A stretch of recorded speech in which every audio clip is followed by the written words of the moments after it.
évoquait de nombreux licenciements que les chefs d'entreprise étaient obligés de faire faute de chantier. Comment expliquez-vous cette situation déjà? Mais écoutez, depuis l'année 2010, la branche du BTP a perdu plus de 2000 salariés. Aujourd'hui, nous avons attiré l'attention du préfet sur une situation que nous ne pouvons rester les bras croisés. Parce qu'on s'aperçoit qu'il y a un bon nombre d'entreprises qui ont déjà mis leurs salariés en chômage partiel, et cela dure depuis 6 mois. Et étant entendu que, passé ce délai, soit ces salariés risquent d'être licenciés, et nous avons par cette occasion de rencontrer le préfet, lui demander que la diète puisse pouvoir faire une rallonge de cette partie de prise en compte du chômage partiel. Et qu'est-ce que le préfet vous a dit? Vous l'avez rencontré cet après-midi? Exactement, nous avons vu le préfet et ce n'est qu'un élément parmi toutes les démarches que nous avons entreprises, puisque je suis le porte-parole de tous les syndicats de BTP, la CGT BTP, la CSTE, la CGTFO, la CFTC, et bien entendu nous faisons la tournée de tous les donneurs d'ordre, aussi bien l'association des maires, le président de la CTM a reçu un courrier, l'ensemble des bailleurs sociaux nous ont reçus. Et aujourd'hui, j'ai entendu que les bailleurs disent qu'il y a une dotation de 1000 logements qui doit être faite pour la Martinique et nous sommes loin du compte. Donc il y a un véritable problème dans ce pays. Mais le préfet, il dit quoi de tout ça? Est-ce qu'il peut faire pour vous? Est-ce qu'il peut faire quelque chose? Chacun a sa part de responsabilité. Nous avons interpellé le préfet sur une partie qui le concerne, c'est-à-dire que sur la partie de mise de déshermatage des locaux publics. Donc il faut créer des hôpitaux. La semaine dernière, il y a le maire de Trois-Îlets qui a demandé de construire un hôpital aux Trois-Îlets. Donc ça aussi, ça permet de redonner de l'activité à la branche BTP et faire en sorte que cesse cette dégradation dans ce secteur d'activité. Et il a dit quoi? Que c'est possible? Mais écoutez, il nous a dit que de toutes les manières, lui, il fera sa part de boulot.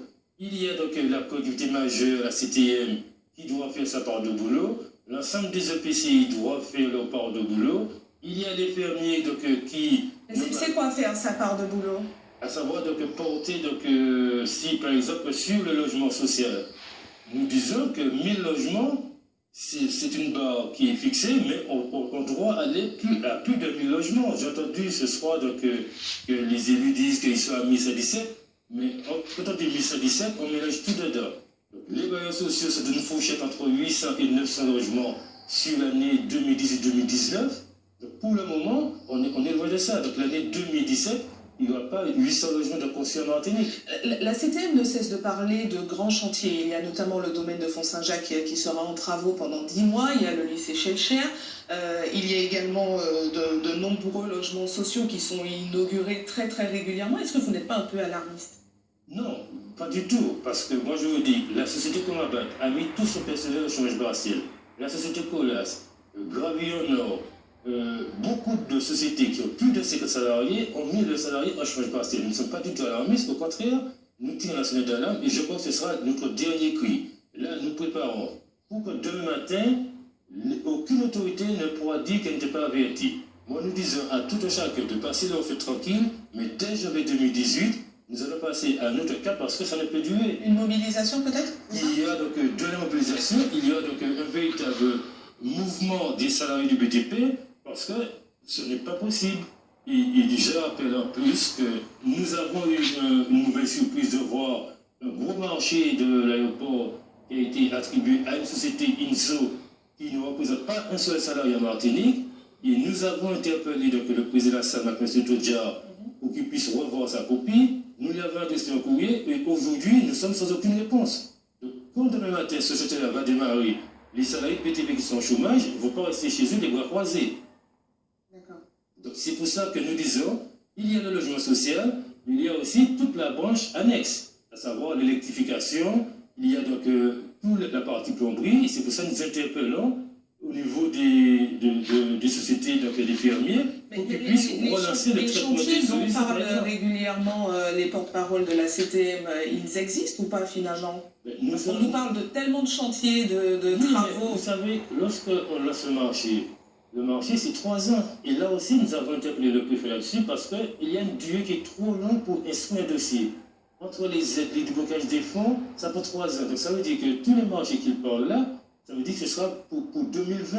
Et en 2020, les entreprises vont déjà fermer. Ils ont déjà mis la clé sur la porte et les salariés seront dans la rue. D'accord, ce ne sont pas des chantiers en cours, ce sont des chantiers à venir. C'est pour ça que toutes les prévisions, toutes les demandes d'aide qu'ils font, tous les plans qu'ils font là, ce sont des chantiers qui vont sortir de terre dans 3 ans. Donc pour aujourd'hui, pour 2018, il n'y a rien. 2019, il peut y avoir un début d'esquisse. Mais pour le moment, il n'y a rien de prévu. Alors, autre piste, il y a eu de nombreux dégâts dans les îles voisines. Est-ce que c'est possible, par exemple, que les entreprises se positionnent dans les îles voisines, comme la Dominique, ou Saint-Martin, ou Saint-Barth? Là-dessus, effectivement, nous avons entamé, puisque nous travaillons avec l'ensemble des départements Guadeloupe là-dessus, et nous sommes en train de voir à travers notre société au niveau des employés du BTP pour pouvoir travailler pour une aide apportée. Je vais parler de BTPR. Il va s'associer avec la CCIM de Saint-Martin pour pouvoir porter une aide.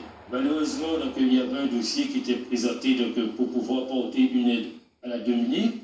Malheureusement, la CTM a retiré sa part de participation de ce dossier. Donc, et là encore, il y a une proposition de fait pour que les salariés du BTP, avec l'accord de l'entreprise, pourraient apporter leur soutien, ne serait-ce que sur bénévolement, pour apporter une aide de solidarité avec ces 2 îles-là. Très bien. Une fois que c'est bénévole, c'est plus un emploi, c'est ça la réalité. C'est juste, ça permet de créer l'activité et permet de promouvoir le salarié, parce que c'est en restant chez soi qu'il n'est pas bien. Et c'est pour ça que nous disons que le chômage partiel, ce n'est pas une bonne chose. Nous voulons que ces salariés-là puissent retrouver de l'activité et nous demandons à ce que tous les donneurs d'ordre puissent revoir leur copie, revoir leur budget annuel au niveau de la construction Martinique pour qu'on puisse redonner de l'activité aux salariés de la branche BTP et annexe. Merci à vous d'avoir répondu à nos questions. Partons en Guadeloupe.